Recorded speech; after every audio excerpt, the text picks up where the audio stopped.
திருப்பாடல்கள் 85. ஆண்டவரே, உமது நாட்டின் மீது அருள் கூர்ந்தீர்.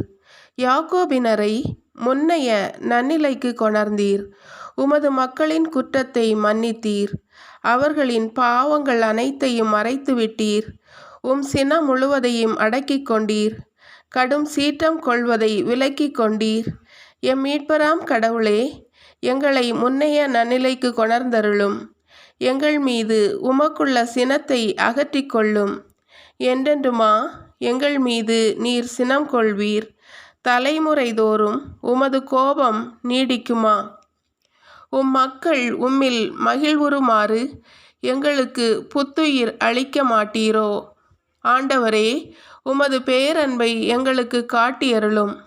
உமது மீட்பையும் எங்களுக்கு தந்தருளும்.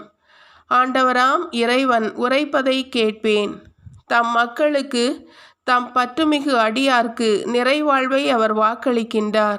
அவர்களோ மடமைக்கு திரும்பச் செல்லலாகாது. அவருக்கு அஞ்சி நடப்போருக்கு அவரது மீட்பு அண்மையில் உள்ளது என்பது உறுதி. நம் நாட்டில் அவரது மாட்சி குடிகொள்ளும்.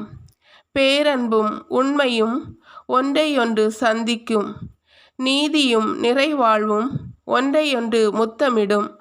மண்ணினின்று உண்மை முளைத்தெழும். விண்ணினின்று நீதி கீழ்நோக்கும். நல்லதையே ஆண்டவர் அருள்வார். நல்விளைவை நம் நாடு நல்கும். நீதி அவர் முன் செல்லும்.